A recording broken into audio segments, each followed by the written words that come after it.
Hey, I'm Jeff, and I make music with my brother. Hi, I'm Jonathan, and I also make music with my brother. Together, we are Ekko and Sidetrack, and we make music that sounds like this. And this. And even this. This podcast is about music, creativity, and everything in between. Welcome to A Band Apart with Ekko and Sidetrack. Today's podcast is brought to you by our friends at Short Order Burger. When I want a burger, I want it quickly. I don't want to be the guy standing in line getting hangry with a bunch of other hangry people. So I'm going to download the new Short Order ordering app and use it to order and skip the line when I pick up my order today. It's straightforward to use, and by becoming a member, you can actually earn points for every purchase. For every $1 you spend, you'll earn 10 points, which can be used for special offers or in-app credit. And if you're getting weekly burgers, my friends, that could be quite a lucrative amount of points. Go download it in the App Store today and take advantage of it. And as always, don't forget to say the code word Ekko and Sidetrack at checkout in store for 10% off your order. Big up. Bosh. Bosh, bosh, bosh. We're sitting here in the backyard of Ruth Royall's house. You sound like you're an interviewer on like a music channel, like MTV. Like, we got Ruth Royall, she's about to play. Wait, this is going to be a banger. Is this not for MTV? This is for, this is directly live to MTV. Okay. Are you guys filming? Yep, good. Yeah, Streaming. great, good. I would have been really uncomfortable then. I'd have had to pull out immediately. You only work with the big guns. Before we start, we should address the elephant in the room, and the elephant is the fact we probably only have about 20 minutes to do this. So Maybe even less, really. yeah, let's get straight to the point. Your name's Ruth. It is. No, just kidding. We've so good at fucking around. That's what the podcast is going to be like. We're not going to get to the juicy bits. It's just going to be us fucking around for 20 minutes and then be like, all right, we got to get on the train. but sometimes that's what the podcast is, even if the train is metaphorical, Jonathan. That's very true. Sometimes there is no Ruth. Okay. So we spent a night down at Ruth's house, working in the studio yesterday and this morning. Yep. We've gone for a walk. We had dinner with Ruth's lovely partner, Sam. Hey, Sam. Hey, Sam. It's And about Sam, God's sake. and we've even gone in the hot tub, Oh, yeah. which is quite an exciting thing. Pretty compulsory when you come here. You've got to get in the hot tub. A hot tub and a beer. It's a lovely thing to do. Obviously, we played some frisbee. We've obviously played with Poppy. It's been a beautiful thing. And we've Poppy being the Labrador. Yes. And we've done some great music. Have you enjoyed your time with Jeff and Jonathan, a.k.a. Ekko and Sidetrack? I have, indeed. It's been great. It's been good to meet you, Jeff. Yeah, we've never met. Which is weird because it doesn't feel like I've never met you because we've been talking at length for a few years now. And we've met before. Me and John have met before. And so, it was great. It was easy. It flowed. We made good music. We hung out.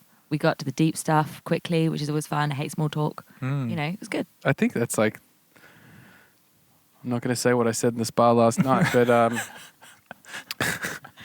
I think that's a great sign of a not only friendship, but also like a working partnership when you just kind of get into it and it works. We were talking yesterday about doing some sessions, and it's sometimes it just doesn't flow, or sometimes you're not aligned with the person you're writing with. And I think yesterday and today it's just happened quite easily. I think as well, when you're songwriting with somebody, it's often a case where you haven't met the person before and you're talking about, deep feelings, you're talking about emotions that you probably wouldn't share with somebody you've only just met. But because you're writing a song, you just get thrown into that space and it becomes quite normal. Do you find it as someone who's a songwriter and works with a multitude of people and not just people you know, is that like, do you have some sort of way that you can just open up a part of your life to someone straight away?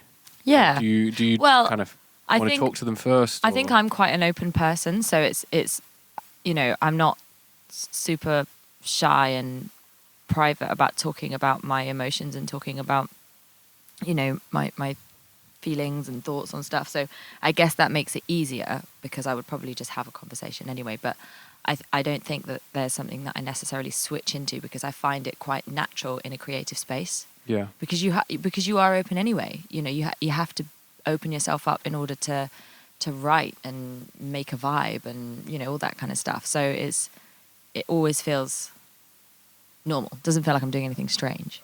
Yeah. I think like mostly creative people, as you say, like you have to be open because you have to be open to creativity and any ideas, and it can't be a place where there's kind of you're hiding something, I guess.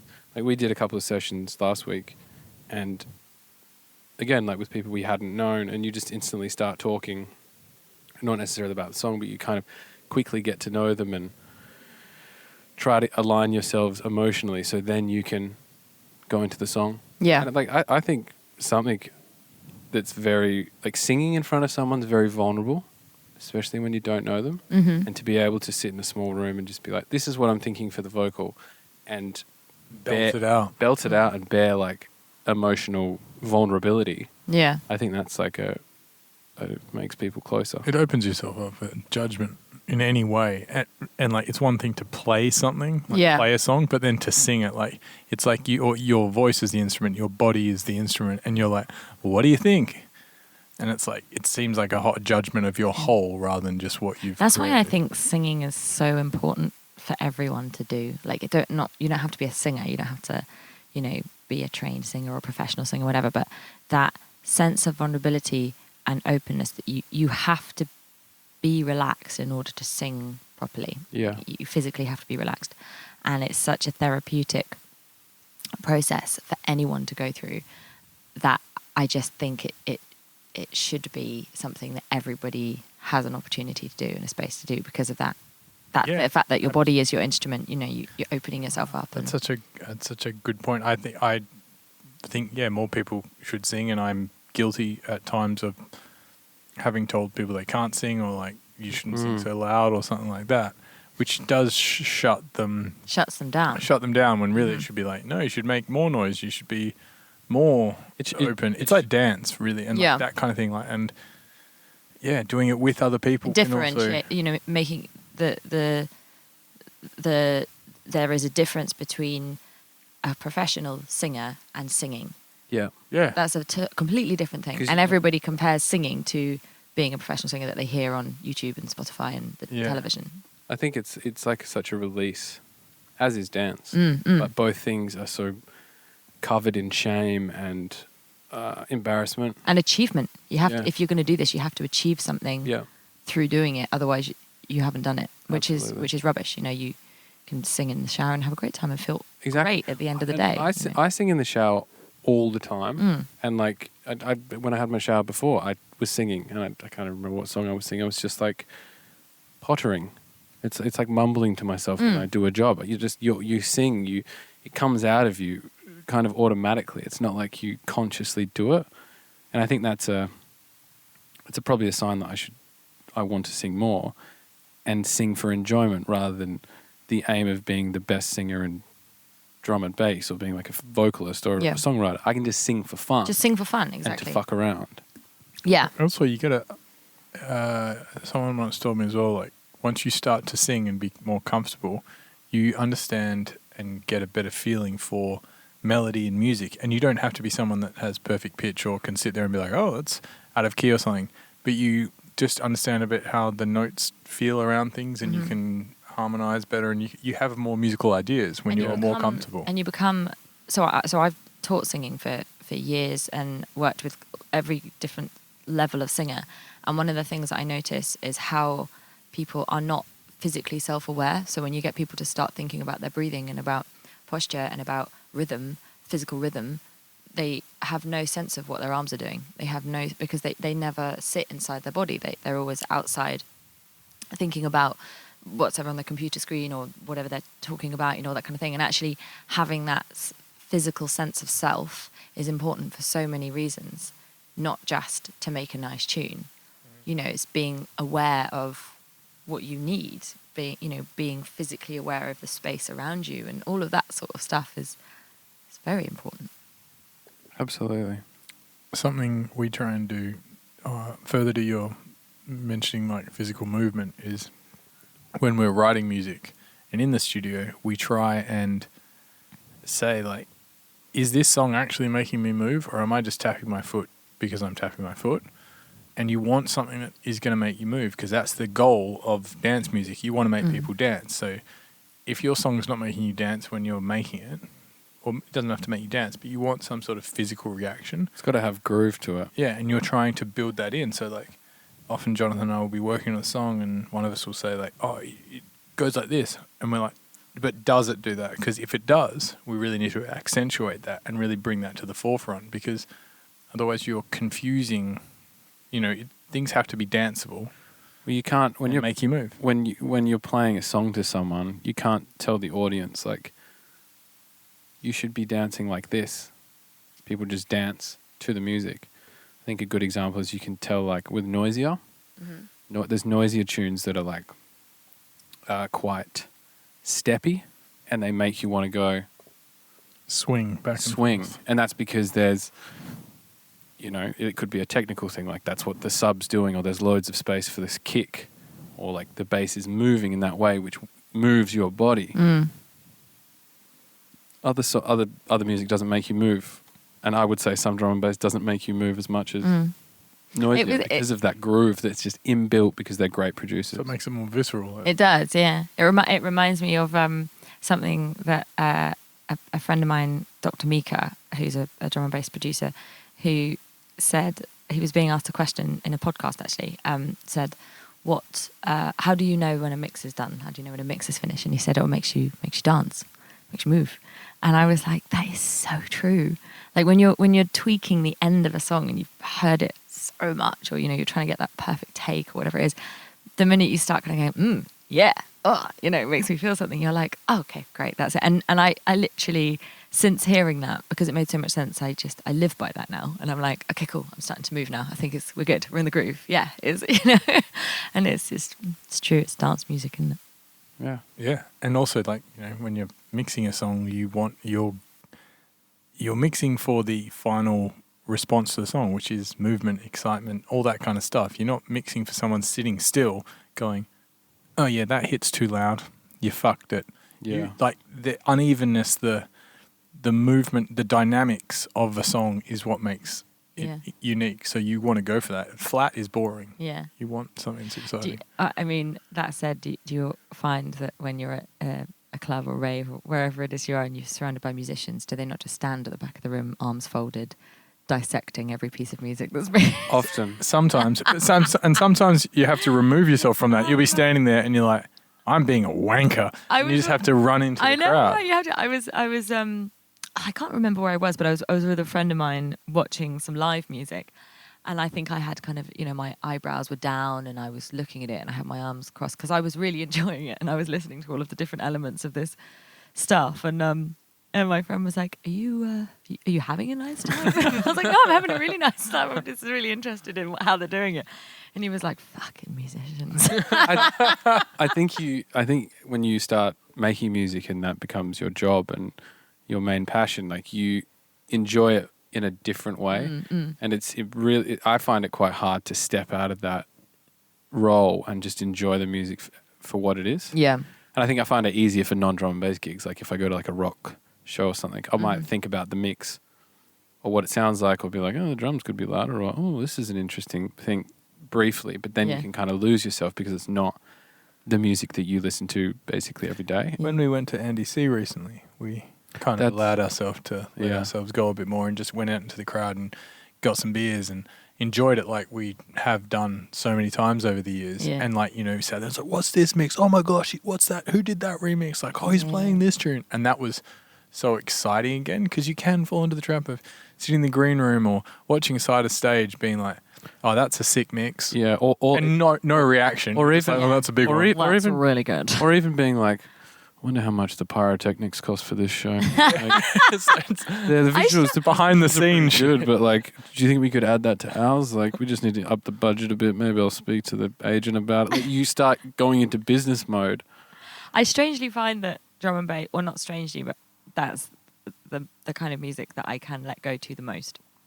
Even though it's the music that I make, I think because I come at my writing and my production from a live musician point of view, I can listen to drum and bass and club music quite freely and just enjoy it and make bass faces and, be like, oh, yeah, that's great, and just kind of not think about it technically. But the minute I'm watching a live band or something that's kind of a bit, synth wavy, or they've got some synths on there. Okay, how's that linked up to that? Yeah. Oh, and then I start kind of dissecting it a bit more. But for some reason, when I'm in the club, in the rave, I can just be in the rave and be like, yeah. I think I need to get into the rave more. Yeah. Like, If you'd like Jonathan in your rave, get in touch at You need a helpline.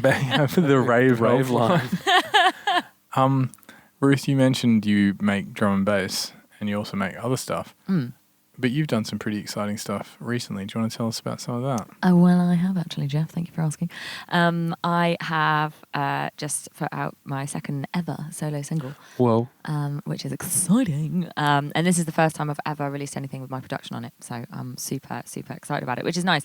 I've been working with, so many amazing producers, such as yourselves, through the years, and kind of learning from people and collaborating. And I'm now kind of co-producing with Axel Boy, and I'm co-producing with Ruckspin as well, doing a little bit of graphics, and working with people to really create my own sound, which has been amazing because I'm writing and arranging all of these parts, and I'm coming in it from a very songwriting take. I'm writing songs that are drum and bass, and it's great and it's really nice, and I feel like I've got like about 5 tunes to come out now that over the next few months. Awesome. Which is super exciting. So yeah, like the Fuse, go and stream it.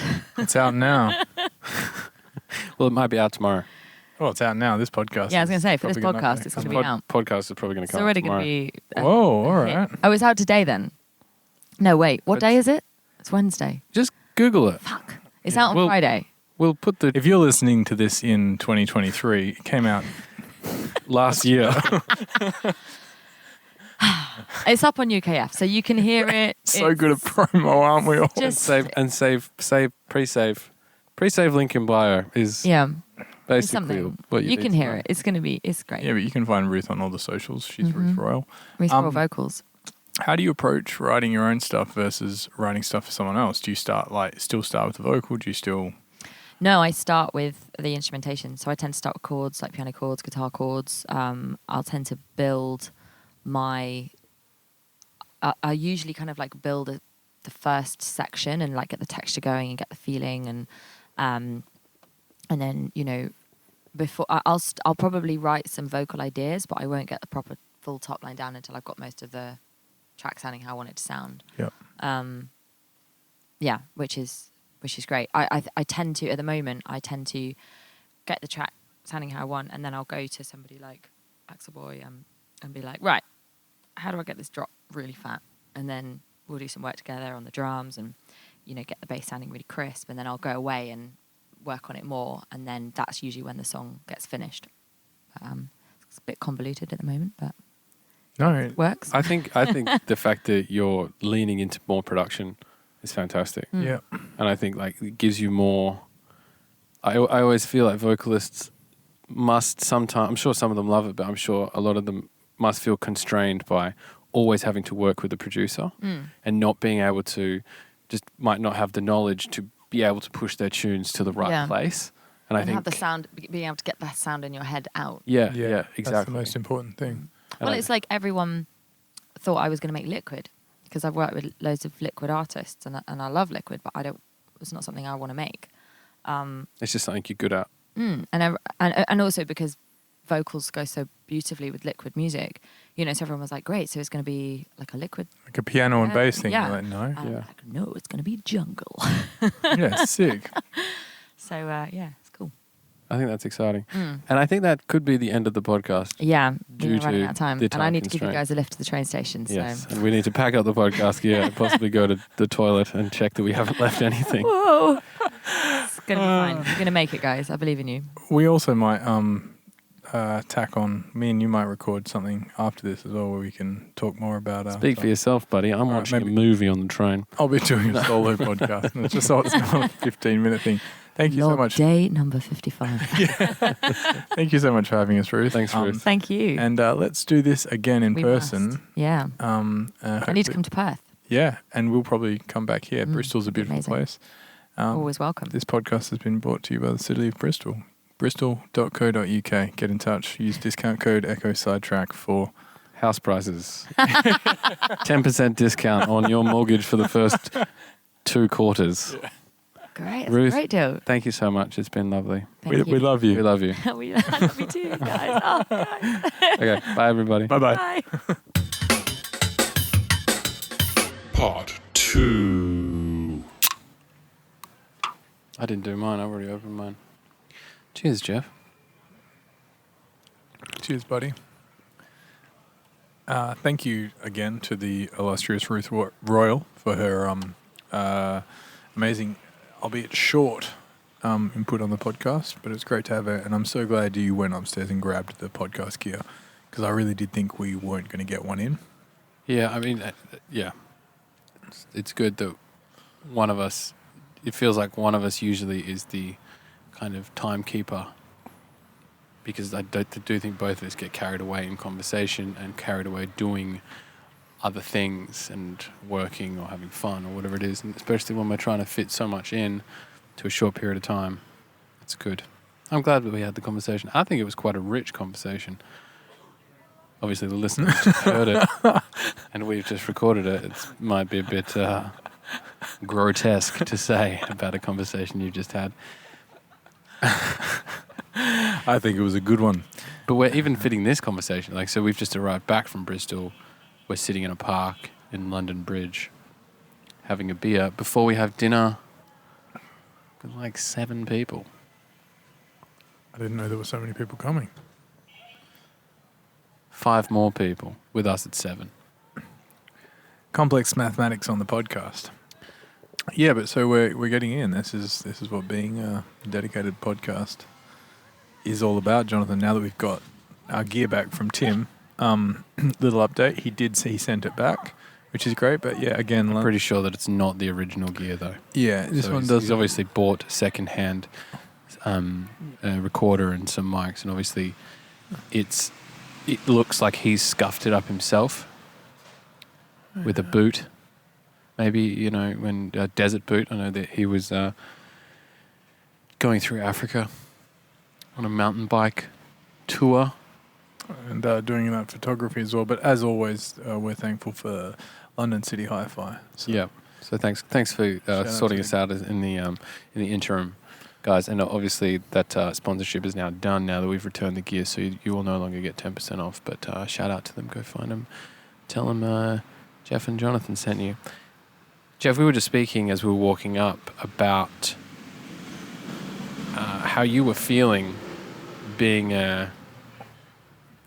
accustomed to London. Like we've spoken on the podcast previously about maybe London having a bit of a shift or a change, it feeling a bit cold to you. But you were speaking that you quite enjoy the I love getting to know the transit. I love transport. I love transporting around, and like this trip, because I've done more moving around my home, so to speak, my location where I put my suitcase and rest my head. Pardon me. I've learnt more of the intricacies of the overground, the underground, the Thames link. Classic DLR. The DLR, The buses. What other mode of transport do we have here? But I've used it, and I've enjoyed it. Like, you put in a podcast and you just kind of get on the ride, and you know that for a fact it's going to take 34 minutes to do this travel. And if you build it in and you plan to do it, then it can actually be kind of relaxing. I find it very relaxing. Like, I find it more relaxing than driving somewhere. Think about, like, a drive to and from work might be 40 minutes anyway, plus it costs you fuel. Yeah. Whereas here, it's like, that place takes me an hour to get to. And it just costs you $5. It costs me $5, and I'll just listen to a podcast or listen to music or watch a movie or do whatever. Read a book. Yeah. I think it's great. I also, we were kind of briefly talking about how much we've squeezed in Yeah, we've done very well. and how it feels like This podcast is quite self-congratulatory, isn't it? we're patting ourselves on the back. Well, I think we can be self-deprecating often, so this podcast is about patting us. Yeah, it's about bigging ourselves up. I also think my hair's doing great stuff today. That's a joke. I don't think it is, but I wanted to keep the esteem going. No, we were saying we've done quite well to fit so much activity in to this trip. Sometimes you previously said that sometimes when we come to London, we can kind of hang out a bit too much Yeah. and not... and time just goes. But Let's be less proactive, I guess. Yeah, but time moves. Time doesn't move any differently. You just interact with time differently. Yeah. You can either like kind of dawdle around it, or you can be actively using it. And I think on this trip we've been very good at actively using it. And I think we should, be proud of what we've done and what we continue to do. And it reminds me of the Ryan Holiday thing that I just sent you. Yes. Ryan Holiday is a modern-day philosopher, I would say, and author. Bookshop owner. He is the man kind of responsible for really popularizing the Stoic philosophy even more so in the last 15 years. You might know him from his books, The Obstacle is the Way, Stillness is the Key, things like that. But he's got a great Instagram where he's just a regular good guy, and he just talked about how all time is fleeting. You know, we're so used to saying like, well, the holiday's nearly over, like everything's going so fast. Like, no, even the time where you're just driving to work is going as quickly as the time at the holiday. So it's kind of saying like, remember, all time is important and spend it wisely. He says it more eloquently, and he actually mentions more stuff, which is why I sent it to you. But yeah, it's something I often consider coming towards the tail end of an event or something like that. I think it's important to seize the time you have. Really, even in the shits. Is there a saying like Seize the day, carpe diem. That reminded me of my back tattoo. But I mean, like, you know, you could be, I just got to get through work until I can finish and go have a beer with my friends. Mm. And when you think about the beer with your friends being a 2-hour scenario, but really you've spent 8 hours or 9 hours at work, potentially either focused on doing something else, which is going to have the beer, or not enjoying the work and not enjoying yourself. And when you think about time as a currency and then enjoyment of time as a extraction of value from said currency. Yeah, it's pretty wild to think like, wow, I've just spent potentially 12 hours with travel. If you work at a job you don't like, of course, or you having not a good time at work or something like that. I spent 12 hours wanting and looking forward to a thing that takes 3 hours. Yeah, so you've spent all this time yearning to be somewhere else, only to finally get to that place, and then potentially, because you've developed that habit of yearning for somewhere else, You're like, get there and be like, oh, this would be better if Stephen was here. yeah. Or like, you know, I always think of like the first beer. It's always like, oh, it's really hot and we've finished this work. I can't wait for the first beer. And you're creating this massive storyline about the first beer, and it's going to be so cold, and oh, it's going to be amazing. Not in this fucking country. It's not cold. It's not cold enough. Someone needs to create a company that supplies ice and refrigeration to increase the level of refrigeration and ice in this country. Anyway, you're looking forward to that taste, and then when you buy it and then you do it, and then the sip's like, that was so good. And then very quickly you move on. Like the moment, it's like the looking forward to the thing is actually more enjoyable than the thing itself. Anticipation is a massive part of the enjoyment of things. Foreplay. Yes, exactly. It is integral to the enjoyment, because otherwise the thing just happens. And if you don't anticipate and prepare and get excited, then you're taking away some of the richness of the act, but you don't want to get lost in the thing so much that you're just doing the whole time. You know, the 3 months leading up to your holiday, you spend every waking moment planning your holiday. Yeah. So that you're not present for that 3 months before you go. Yeah. I think really the main takeaway is like be present all the time. Which is difficult in itself, isn't it? It's very difficult, especially when our lives are so chaotic and there's so much going on. Look at the size of that dog behind Which one? Oh my God. That's fucking adorable. It's a puppy, but it is adorable.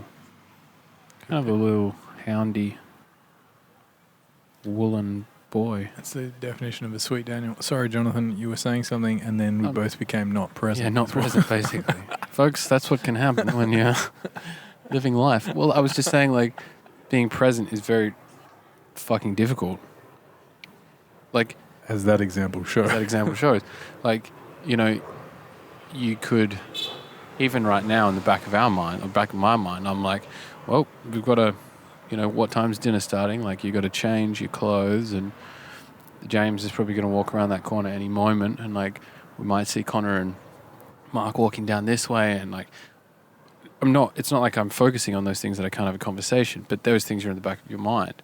To be fully present in the moment and to be there reacting to real life as it happens, much like how we reacted to the dog, is very fucking difficult. And I think life is really about working to be present 100% of the time. And choosing what's important, prioritizing. Maybe try for just a minute, just close your eyes and then take me through, join the conversation. So you're not being stimulated by outside inputs. No, I'm not being... But just try it. No, it was more of an example. It's not like I'm... I know, just try it though. Just close my eyes. Yeah. And like, keep talking. And... Yeah, so one of the ways I try to keep present is by closing my eyes. No, is... Oh, watch out behind you. Watch out. Watch out. Fuck, it would be so difficult to be blind, man. Do you reckon you've ever seen a blind person pretending to be blind? I saw... Yes, I do. Yes, I do. On Kingsland Road, when we first got here, there was a guy using a stick to get through the thing. Then he stopped and looked at a sign on the side of a betting thing, and I was struck by...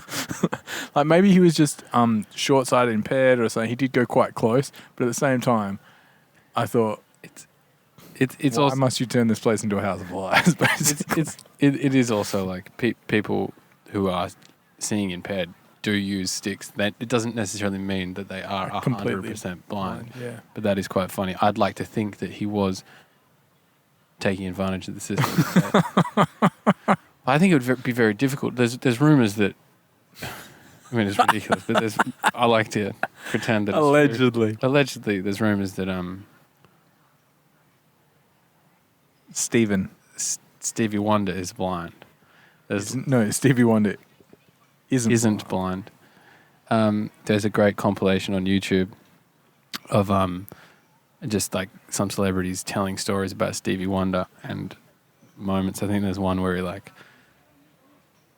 him and Shaq are living in the same building, and Stevie drives past driving a car and looks at Shaq and says, "What up, Shaq?" And the way Shaq tells it is so fucking funny. But I think it'd be very difficult to pretend to be blind. But going back to one of my initial points, how I like to keep in the moment sometimes, if I'm feeling particularly out of the moment, whether it's anxiety, I can't shake a feeling, I can't break a thought, is putting my hand down and pretending and focusing on like the touch of whatever I'm touching. Yeah. And it trying to not make it me. So I'm touching the chair, the wood, the connection between my feet and my hand and the wood or the grass. Like, what does the texture feel like? Be in that place. Pull yourself into the moment. Duncan Trussell's mum, late mother, says on a podcast that Duncan does with him. Duncan's a comedian. and the creator of the show Midnight Gospel. Very funny.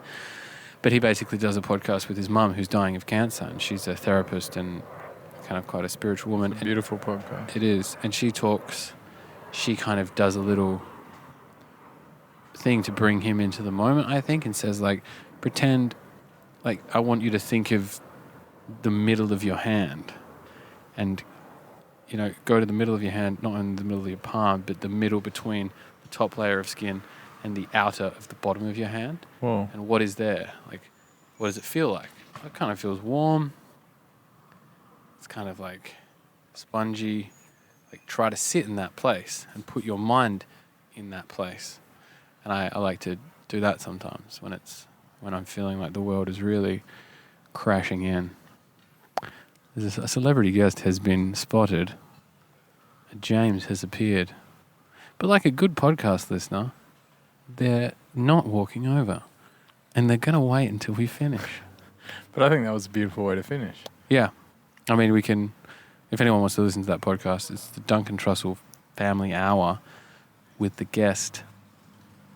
Duncan, I think it's just Duncan's mum. If you Googled that. Yeah, if you Google Duncan Trussell's mum plus podcast, it's 2 parts. One, probably when she's diagnosed with cancer and she's kind of healthier. And then the second one is recorded like a couple of months before she ended up, spoiler alert, dying. Oh my.